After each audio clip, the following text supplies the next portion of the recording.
what's up, folks? So the other day I went and saw Haunted Mansion 2023.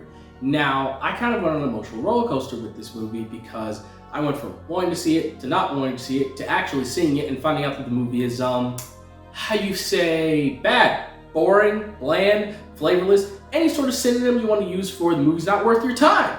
So that's how I feel about Haunted Mansion. Now, originally, when I saw the trailers and stuff for this movie, it looked interesting and I wanted to go see it. However, the problem with that is that I heard from a good buddy of mine, Clanky, link in the description if you want to check him out, he's a pretty funny dude, that the movie was trash. And he's a huge Disney fan and he loves cinema just as much as I do, so I respected his opinion and I was like, oh, maybe I don't need to see this movie. It's also been a few days since the movie came out, the hype train's kind of passed already, I don't need to go see it. However, then a different friend of mine went and saw the movie and she thought it was fine. Not good, just fine. And I kind of sparked a discussion between Clanky and her about the movie, and I was evading all of their spoilers in their discussion, and I was just like, you know what, I need to go see this movie for myself to find out how I feel about it on my own regards after seeing all these conflicting viewpoints. So I went, I saw the movie, and I didn't like it. I didn't like it one bit. I kind of sat there with a stone cold expression for the entire film, which was not good, because the movie is supposed to make you feel something, and I felt nothing throughout this entire movie. It absolutely failed as a comedy because I didn't find the movie funny, and I'm aware that's subjective, but shut up, okay? I can think a comedy is bad. Just because comedy is subjective doesn't mean people can't find it bad, so shut up. Secondly, the family aspect of the movie doesn't really work because it felt very forced in there. And thirdly, it's a drama. I didn't feel any of the dramatic tension in the movie. It didn't make me care about any of the characters despite everything they went through or had gone through in their characters' past. So that leaves me with just staring at a screen of moving pictures, and since I'm not 2 years old, that doesn't work anymore. So I left the theater feeling nothing, and I was like, oh man, I don't like this movie. Not one bit. So now I'm going to talk the movie more or less from beginning to end. I might jump around a bit, forward and back in the timeline of the movie and everything, just because of the way I want to talk about it. To vent about this movie that I didn't particularly like very much. So sit back, relax, I'm going to go into spoilers, and let's chat about Haunted Mansion 2023. To kick this movie off, Rosario Dawson and her son Travis end up moving into this new mansion. The two of them get there and they discover that it's haunted. And I actually kind of like this setup for the movie. The ghosts in the mansion haunt the people who step foot inside of it if they try to leave the mansion. So it doesn't matter how far you go, where you move to, the ghosts will always hunt you down and haunt you, and the hauntings will continuously get worse and worse and worse until you move back inside of the mansion. Which is a nice way to play on the trope of generic horror movie person moves into someplace haunted and they just stay there and decide to fight the thing instead of leaving like any normal person. Adding this element alleviates that issue, and I did really like that setup. Now that they're forced to stay inside of the mansion, Rosario ends up hiring a bunch of people in order to help get rid of the ghosts that are now inhabiting her and her son's brand new home. So she hires Owen Wilson, who is a priest, and he's supposed to exorcise the place, but he can't do it, so he ends up finding a paranormal expert, that being Lakeith Stanfield. Lakeith Stanfield's character is a washed-up paranormal expert who is now a tour guide after the tragic death of his wife, who died in a car accident on the way to Baskin-Robbins. No, I'm not joking. It sounds like I am, but I'm being dead serious. She dies in a car accident going to get some ice cream from Baskin-Robbins. Yeah, Keith ends up hopping on board because he wants the money. And he's being offered $2,000 to go and snap photos in this house to prove that it's haunted. That's what they hire him for because he is known for inventing a camera that can photograph ghosts. And it works. I want to make this very clear. He has a camera that can photograph and prove that ghosts exist. I need you to remember that because when I bring up something later that contradicts this, I need you to understand I did bring up this aspect. So Lakeith then goes to the mansion, and once he gets there, Rosario Dawson's character kind of vaguely alludes he shouldn't come inside despite the fact that she hired him to help get rid of the ghosts. So he gets there and she's like, maybe you don't want to come inside because things are bad and I'll still pay you, but you don't have to come inside. And he's just like, lady, I came here to help you because you and your son believe your place is haunted, and I'm going to prove that it isn't for you so you all can live peacefully and happily. And she's just like, well, okay, come on in. So he steps inside the mansion, and they make it dramatic, like something really bad has happened now that he stepped inside. That being, as I mentioned earlier, the ghosts haunt you after you step inside the mansion, after you leave, and force you to come back. So now, Lakeith is cursed now that he's officially stepped inside of the mansion. So he goes inside, he walks around the mansion, she's telling him about all the different locations inside of the mansion where stuff happens and describing all the different things that happen, like this painting follows you, and when you step here, you feel a sharp pain between your sides because this is where these two brothers had a duel where they shot pistols at each other, so you feel like the bullets are passing through you when you stand there and blah, blah, blah. And she breaks down like all these different things in the house, but nothing is happening as she's explaining this stuff because, you know, there's a scene later in the movie where all that stuff happens to Lakeith. But I'll get there when I get there. So Lakeith goes through, he's fake taking pictures with his paranormal camera. I don't remember the exact name of the camera in the movie, and I don't care to look it up. So he's fake snapping pictures of all the locations that she says there are ghosts in the mansion, and then he's like, well, there are no ghosts here, lady, so you and your son don't have anything to worry about. And she's like, okay, bye. And then he leaves, and he goes home, and once he gets home, he's now being haunted by a ghost who was like a sea captain that died off at sea, and now he is haunting Lakeith, and like water's dripping in his apartment, harpoons are being thrown at him, and he starts freaking out, so he puts the battery into his camera to charge it up properly, and snaps a picture, and he sees there's a ghost haunting his house. But he doesn't do anything about it. He just acts like it's not there, like his camera doesn't work, even though he invented it and knows that it works. So he took a picture of the ghost, is like, the ghost is here. Nope. There's no ghost. I don't have physical evidence that the ghost is here. I'm gonna ignore it and go to my room. And then the haunting just gets worse. It builds up to the point where his house is literally flooded. And when I say flooded, I don't mean like, there's just water in the house and he's like, oh man, my place is ruined. No, I mean this ghost literally has the power to summon the ocean inside of his house. So he opens the door and the ocean tidal waves his behind outside of the house. And I should mention, his house is like in the middle of a street in New Orleans, one of the most populated cities in America, and nobody saw it. And I'm just like, why did no one see that? I thought there was going to be a joke because slightly before this, when he first took a picture of the ghost, Lakeith was very stressed out about it, and he ran outside and he needed a breath of fresh air, and he has a neighbor who said hey to him, and he saw his neighbor and he's just like, no, because Lakeith is a very antisocial person. He doesn't like interacting with people. Since his wife died, he keeps to himself. So he goes back inside of his place, and I thought that they were setting up a joke that Lakeith was going to try and ignore the ghost, and things would keep getting worse and worse, and his neighbor was going to keep seeing it and checking in on him, and he's going to just lash out at his neighbor because he keeps asking him questions. But no, you never see this guy again. So I don't even know the point of him being there, because the joke that you had that you could have done, you didn't do it. So what was the point? Why was this random white guy there to talk to him for one moment? Doesn't make any sense. Explain yourself, movie. Lakeith gets freaked out and stressed out by all this stuff, so he grabs all of his gear, goes back over to the mansion, and Rosario Dawson and Travis, her son, are sitting outside oh, look at that.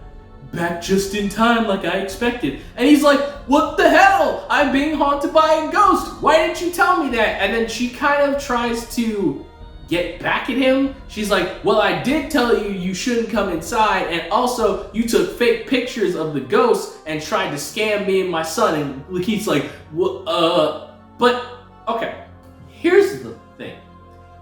Both of them are in the wrong here, because Rosario hired him to get rid of the ghosts, but she didn't tell him that if he steps inside, the ghost will haunt him. She just vaguely was like, maybe you don't want to step inside. And then Lakeith fake took pictures of the ghosts in the house because he didn't believe that the place was haunted, despite the fact that he built a camera that can take pictures of ghosts. He acts like a character who doesn't believe in the supernatural when he literally invented a camera that proves ghosts exist. I don't understand why this is a thing. It's like they had two different characters and tried to write them both as one, and they don't work because they're conflicting character writing. One is a character who's a washed up paranormal expert who knows about the supernatural and just doesn't want to deal with it anymore because of what happened to his wife. Another is someone who doesn't believe in the supernatural but has the technology that proves that it's real, and he just doesn't want to believe it. They tried making them the same person, but they're completely polar opposites of one another. So Lakeith can't be both. He's someone who's a genius that invented a device that proves that ghosts exist, but then through this whole opening section of the movie, he acts like someone who doesn't believe that they're real. It doesn't make any sense. So like, him fake taking pictures of the ghosts is something that someone who doesn't believe in the supernatural would do, but then at the same time, he has the means to actually prove if they're real or not. And he does it when he's in a panic and takes a picture of a ghost. It would work if Lakeith is someone who is just generally smart and comes from a family of people that were into supernatural things,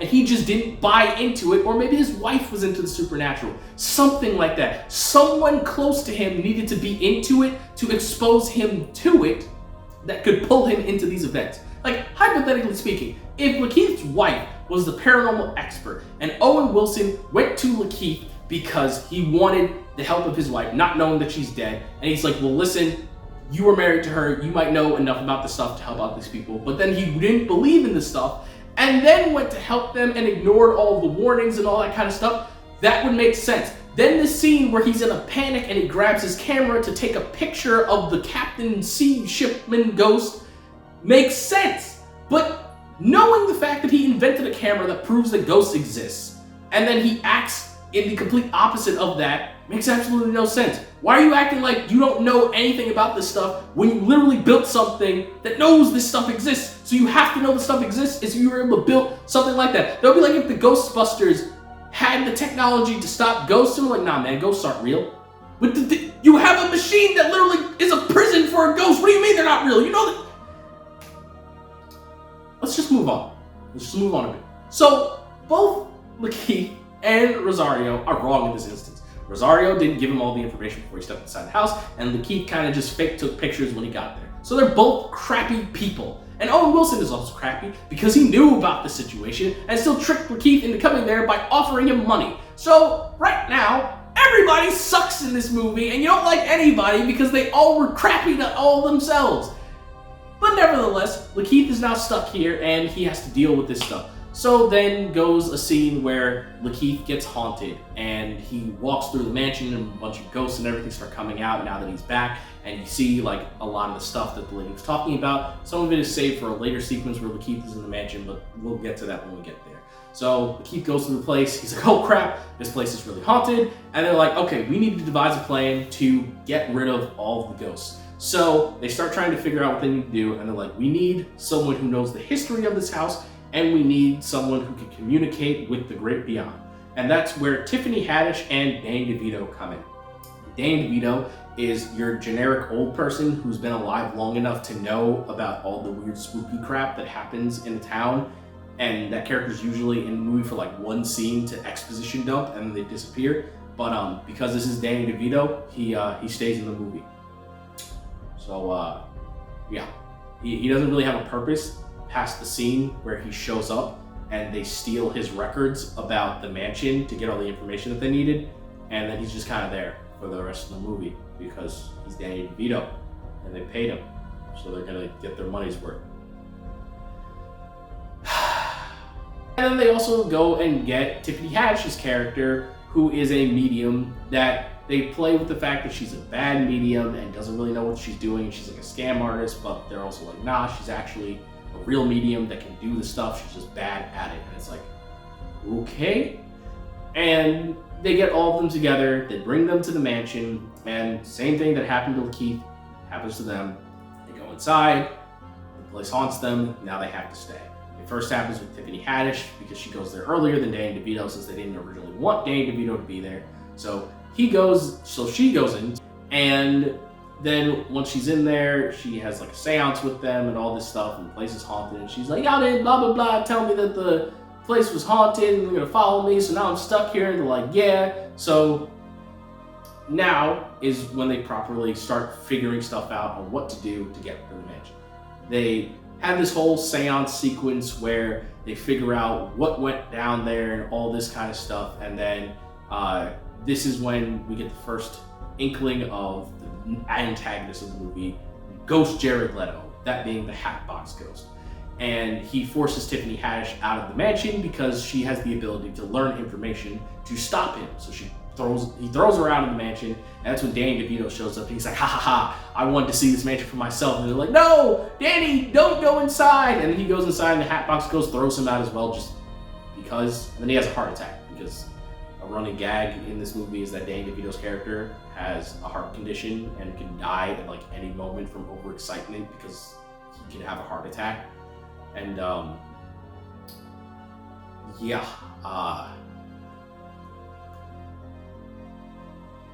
it's about as unfunny as it sounds. So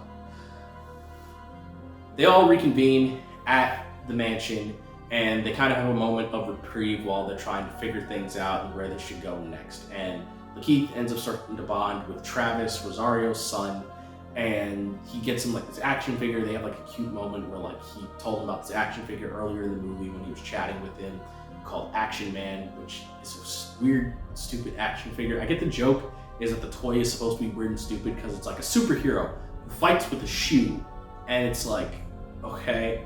So he ends up getting him this action figure. The two of them are bonding and stuff like that, and Rosario is appreciating that the two of them are getting closer together. And then they come up with a plan to get rid of the ghosts. They need more information to banish them. They need to know who the evil ghost is that is causing the problem. So what they do is they have an out-of-body experience. They want to astral project, and they call it something stupid. I don't remember what it was. Like Tiffany Haddish called it like a ridiculous thing in the movie, and Lakeith is just like, you mean it's an astral projection? That's what you want to do? Why are you saying it weirdly? Why don't you just say astral projection? And like, that's the joke. It's supposed to be funny that she says it weird, but like, I didn't find it funny. I just felt like it was wasting time. And then, you know, they go to have this thing, and the whole thing about astral projection is that in order to do it, you have to be grief-stricken. You have to be depressed in order to do so. And Lakeith is the only one of them that is Have you ever had a dream that Good Lord, why can't I speak? Is the only one that is genuinely depressed. So he's the one that ends up astral projecting. Then he goes through the mansion, and then more stuff that Rosario mentioned to him earlier in the movie starts happening. Like he walks across the part of the mansion where the two brothers ended up having a duel where they shot at each other, and like the bullets hit him, and like he felt like the pain of like being shot because the bullets passed through him and stuff like that. And he's going through, he ends up talking to some of the ghosts, learning more about the place, and then he meets the big bad, the Hatbox Ghost, voiced by Jared Leto, which Jared Leto actually surprisingly did a good job in this movie. I don't know if it's because they gave him a voice modifier, so like you couldn't really hear his normal voice in it, but like his performance was probably the best of the movie, which like, given that his competition was Rosario Dawson and Lakeith Stanfield, I'm genuinely surprised that he's the one that I consider the best in this movie. It's weird. Anyway, he shows up, he starts like freaking out Lakeith because the whole thing is he needs one more soul in order to free himself, because apparently he needs 1,000 souls in order to break free from the imprisonment of only haunting this specific mansion in order to terrorize the whole world. Now, the problem that I kind of have with this is that he has kind of accumulated 999 souls. And the thing is that the last soul that he needs has to be someone that wants to take their own life. They have to be willing to give their soul to the Hatbox Ghost.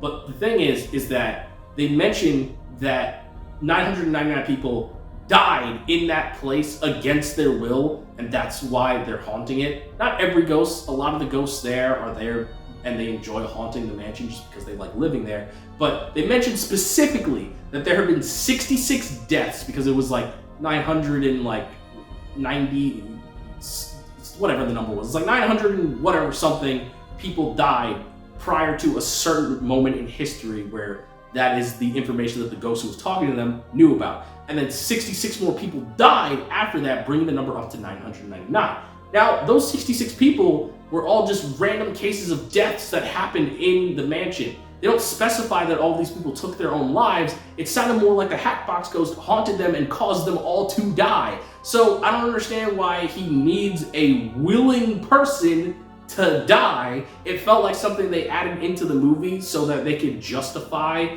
the length. But it is what it is. So he needs Lakeith's character, because Lakeith is the most depressed out of all of them, to take his own life so that he can break free from the mansion. And Lakeith is freaked out by this, and he runs back and he hops back in his body. And once he gets there, he's like, oh man, it's the Hatbox Ghost.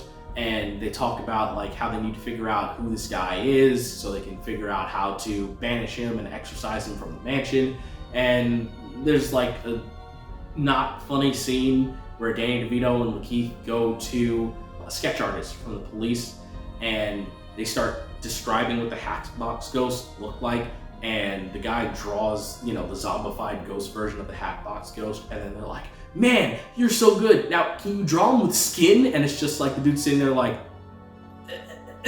which is kind of how I felt, because like I wasn't having a good time.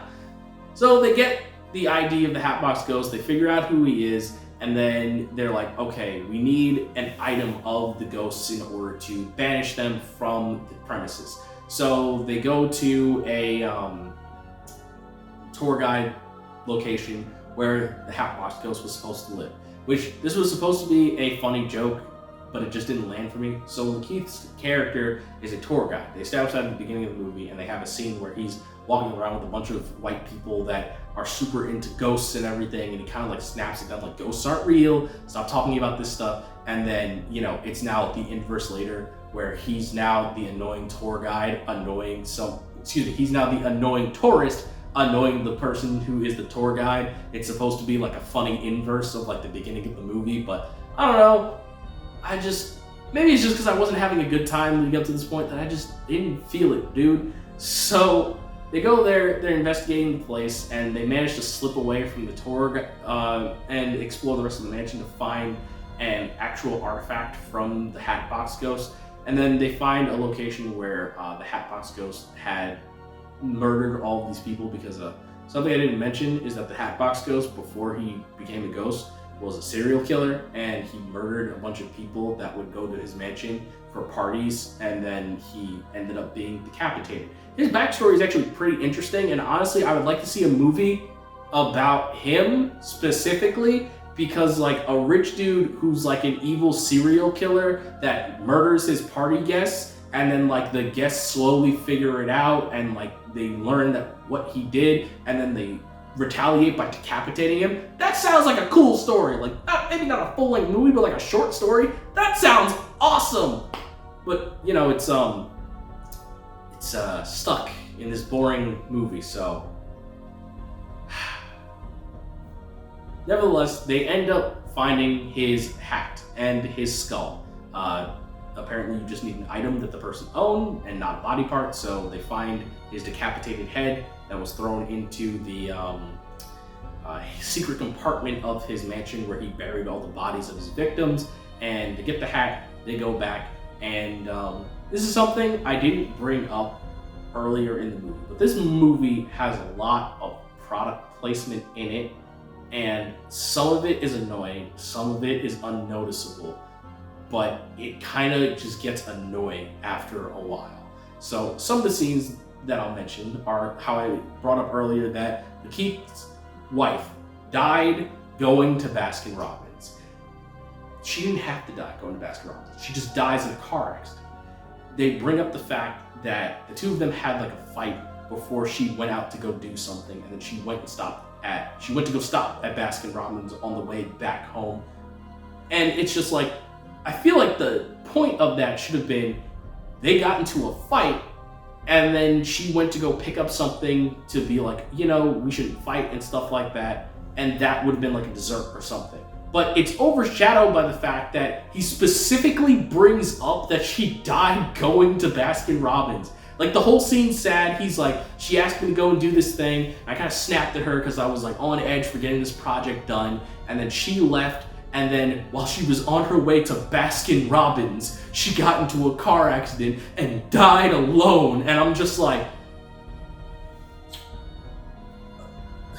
okay, bro. Like, speaking of personal experience, like, I've lost family members. So it would be really weird if in the middle of me telling you about a family member that died, I brought up the specific location that they were in. Like, I was just like, yeah, my mom passed away of pneumonia at this specific hospital in New York at this specific time. You're like, it's gonna throw you off because you're gonna be confused at why I'm bringing up this superfluous information. And that's what happens with that. Another scene that is in particularly bad because it ruins the entire tone of it is the seance scene that I mentioned earlier in the movie.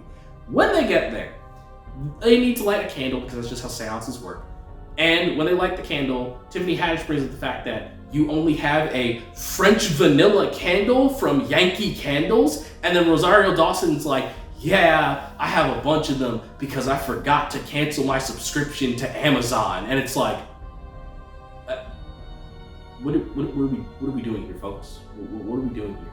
It felt like they were trying to do the thing that Sonic the Hedgehog did, where they blatantly brought up their product placement in such an overt way that it would be funny. Like the Olive Garden joke in the first Sonic movie. That was really funny. But this just didn't work. It wasn't nearly as funny as that. It just felt like the movie stopped for them to have a product placement and then moved on. And the reason I brought this up is because the scene that I'm going to talk about now is that as Owen Wilson, Lakeith, and the son Travis are leaving from the Hatbox Ghost Mansion, because the three of them went to go get the item, at some indiscriminate time between them leaving the mansion and going back to their haunted mansion, they stopped at Burger King, and Owen Wilson's like holding a Burger King bag in front of the camera, and they bring up something that Tiffany Haddish mentioned earlier. She says that ghosts who fully pass on to the great beyond sometimes can send messages back in like vague ways. She has like this emotional scene which feels really weirdly placed in the movie about how her dad was a fanatic about trains, and whenever she's feeling depressed, she'll randomly hear a train horn, and that'll make her feel better about herself. And they mentioned that Lakeith's wife loved tater tots. Don't ask me why it's tater tots. I know it's a weird thing to be obsessed over, but whatever, it's tater tots. So they stop at Burger King, and Owen Wilson's like, Lakeith, tater tots, it's a ghost sign like Tiffany Haddish talked about. And then he goes, man, they ain't no tater tots, they're my jalapeno poppers, give me those. And it's like, what is happening here? And you could argue that like it's supposed to just be a funny interaction between the two of them, but like it doesn't feel that way. It feels like blatant product placement, especially when you take into consideration that they're on a time crunch. I omitted this to accentuate this specific part of the movie. They're on a ridiculous time crunch. They find out that the Hatbox Ghost on the night of a full moon is going to be at max power, and they're going to be in the mansion that night, and that's when he'll probably be able to kill Lakeith's character and force Lakeith to take his own life so that he can break free from the mansion. And they're like, we need to exorcise him prior to that event happening. That way we won't have to worry about his like overt power overwhelming us and forcing us to do what he wants so he can escape. And it's like, okay, cool. So the fact that this is the night, this day is the night where it's going to be the full moon and he's going to be at max power, and they stop at Burger King on their way back from getting this important item to exorcise this evil ghost that they need to stop. And it's like, why? this is important. We need to get this done. We're on a significant time crunch. You guys are running out of time. And you stopped at Burger King and are having this little cute, funny interaction for product placement when time is running out. Like, if they didn't stop and get this food and went straight back, they would have had a few extra minutes to exorcise the ghost, and a lot of problems that happened at the end of the movie probably wouldn't have happened because they would have had a couple extra minutes to finish exorcising him before it got to that point. Nevertheless, they go back to the mansion. They get there, they're like, okay, we have to exorcise him. Things don't work out. While Lakeith, Owen Wilson, and Travis were gone, the Hatbox Ghost ended up possessing Danny DeVito's character and tying up Tiffany Haddish and Rosario Dawson. So they get there, it's just Danny DeVito there, and he tries to get the hat from them and get rid of them and all this kind of stuff so he can break free. And, you know, they realize it's the Hatbox Ghost. He ends up leaving Danny DeVito's body from the possession, and he's like, it's the strike of midnight. He throws the hat into like a fireplace, and he's like, you know, I am at my full power, and Lakeith frees Rosario and Tiffany Haddish. And she's like, where's my son Travis? He's like, it's fine, he's in the car, he's on the phone with his dad, because Travis mentioned that he talks to his dad a lot. And Rosario Dawson brings up that Travis's dad died. Now, I mentioned earlier that he had already died, but the movie is kind of vague about it, and I say vague, but it's very obvious for anyone with more than 2 brain cells that his dad already died. And he's like, wait, what? The dad's dead, but he said he was talking to him. And you learn that the Hatbox Ghost was manipulating him the entire time by tricking him, thinking that he's speaking to his dead dad. Now, here's the problem with this. The movie starts off by showing that Travis hates ghosts. When they first get to the house, all of this creepy stuff starts happening to him.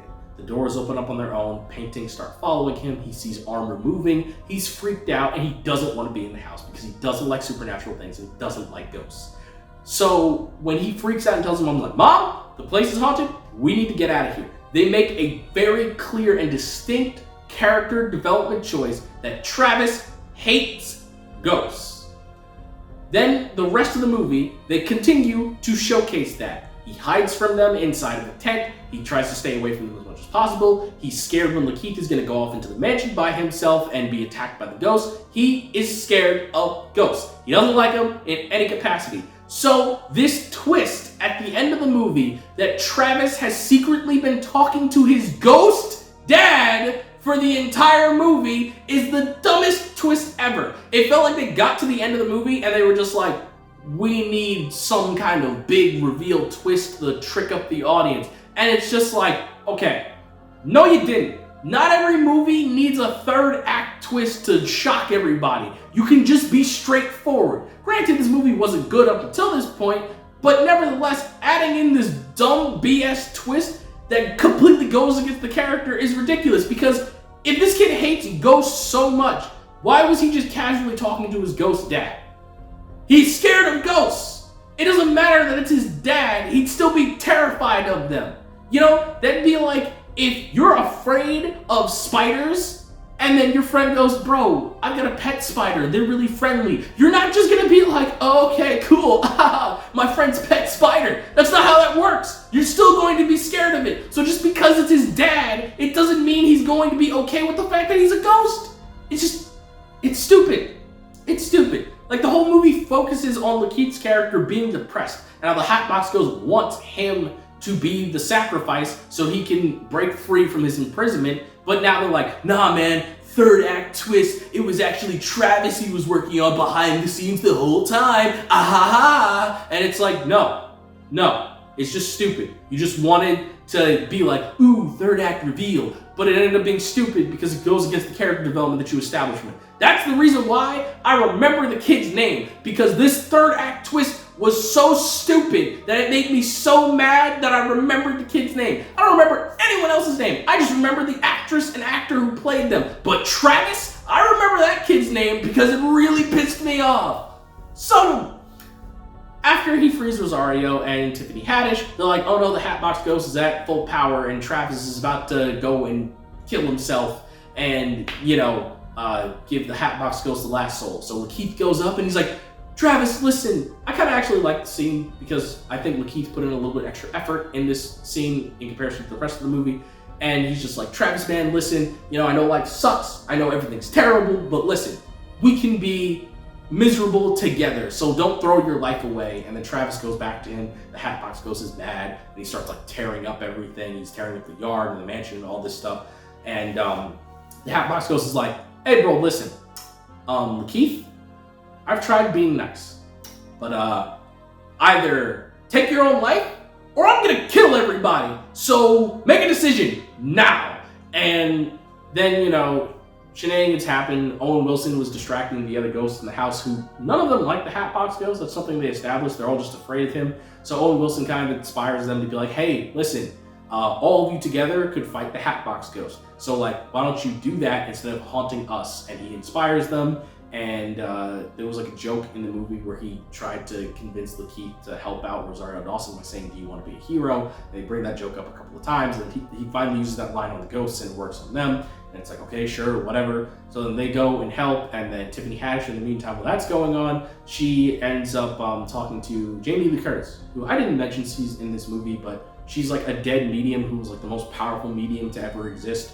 And her ghost is now trapped inside of her magic crystal ball. And she tells Tiffany Haddish, like, you're a powerful medium yourself, you can exorcise the ghost. And Danny DeVito finds a piece of the hat that had burned up, so they have the means to exorcise the Hatbox Ghost. So he gives that to her, and then, they exorcise the Hatbox Ghost, and like, as the Hatbox Ghost is like falling into the afterlife and being pulled down, he's like, Lakeith, you can just stop this now and sacrifice yourself and set me free and blah, blah, blah. And he's like, nah. And it's supposed to be like a cool moment where he like kicks him into the underworld, and it's just like, okay.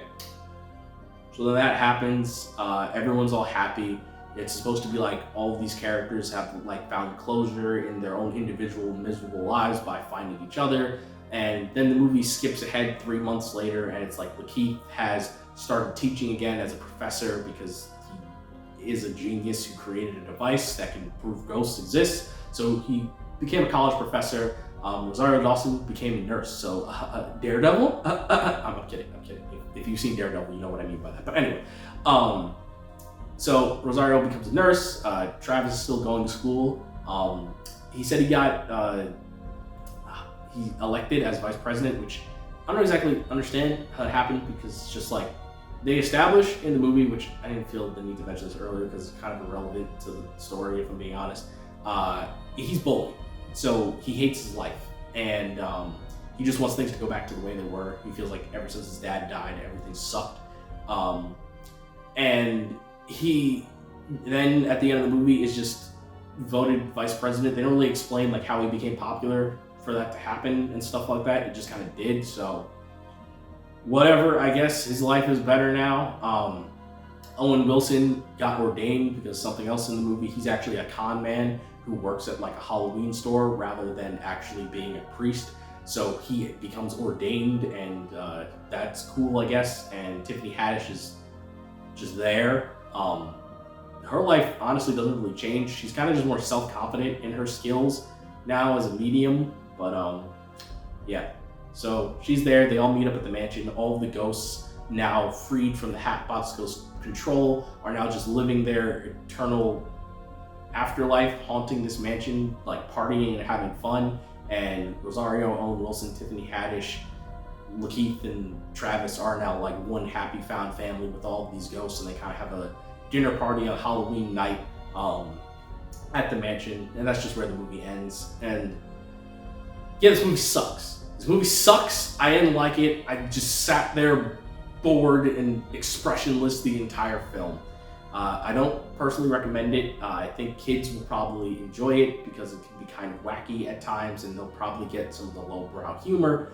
But other than that, I can't recommend this movie. I did hear a couple people in the theater I was with laughing, so like I said, comedy's subjective, so whatever. You might enjoy it. I didn't.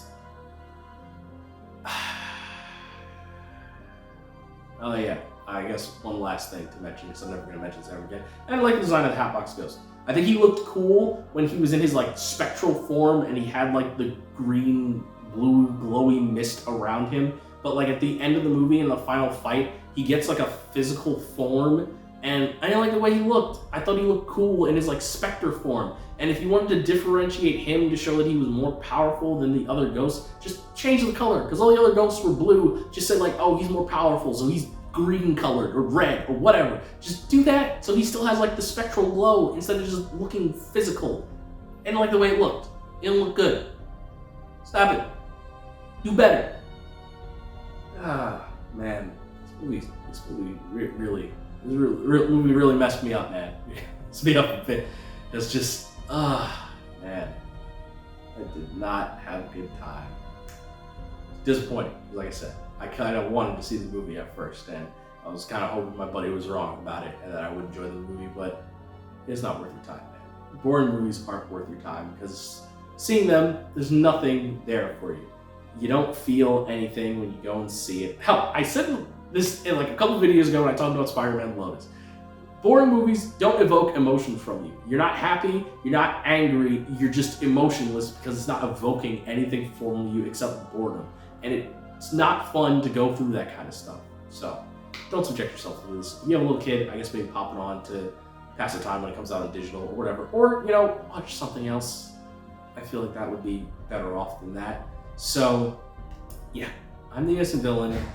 Have a good day. And remember, folks, you're innocent to prove villainous, and I'll catch you next time.